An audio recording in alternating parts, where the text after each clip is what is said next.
Hi అండి. ఈ మధ్యన మేము ఒక శివుడి గుడికి వెళ్ళామనమాట. అక్కడ ఒక అద్భుతం ఉంది. ఖచ్చితంగా లాస్ట్ వరకు చూడండి వీడియోని. ఎందుకంటున్నానంటే అది ఖచ్చితంగా మీకు నచ్చుతుంది. లాస్ట్ వరకు చూడండి కంటిన్యూగా. ఏంటంటే 2 పెద్ద గుండ్ల నడుమన శివయ్య అనమాట. శివయ్యని చూసిన తర్వాత అక్కడ ఒక వింతను చూశాను నేను. వింత అనాలా, అద్భుతం అనాలా అర్థం కావడం లేదు. అంత బాగుందనమాట. నాకైతే చాలా నచ్చింది. అదేంటంటే 2 గుండ్ల నడుమ అని చెప్పాను గదా! అక్కడ వెళ్ళడానికి కూర్చొని వెళ్ళాలి. నిలబడితే 2 గుండ్లు తగులుతాయన్నమాట తలకి. అట్లా ఉందనమాట. అది వెళ్ళిన తర్వాత కూర్చొని శివుడిని దర్శనం చేసుకున్న తర్వాత కింద గుండుకి శివుడున్నాడు. అట్లా శివలింగం చెక్కి ఉంది.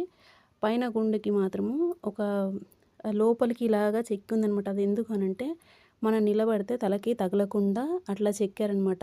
అది ఏ కాలంలో చెక్కారో కానీ అద్భుతం అనమాట. అది చాలా బావుంది. మేము నిలబడి చూసాము. నాకైతే తగలలేదు. నేను నిల్చున్న తర్వాత కూడా నాకు తగలకుండా ఉందనమాట. అసలు చెక్కిన వాళ్ళకి దండం పెట్టాలి. అంత బావుంది. నేను నిల్చున్న తర్వాత నా చెయ్యి పెట్టి చూస్తే కూడా నా చెయ్యికి తగలలేదనమాట. ఇక్కడ ఇలా ఉంది అని మా చెల్లి చెప్పింది నాకు. అందుకని వెళ్ళామనమాట చూద్దామని చెప్పేసి.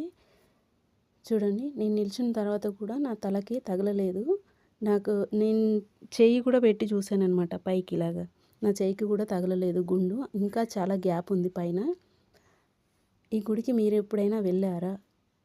వెళ్తే కామెంట్ చేయండి. నా తర్వాత ఇంకొక అబ్బాయి కూడా నిల్చున్నాడనమాట. ఆ అబ్బాయికి కూడా తగలలేదు. చూసారా ఇది అద్భుతము. నచ్చితే లైక్ చేయండి, షేర్ చేయండి, సబ్స్క్రైబ్ చేసుకోండి.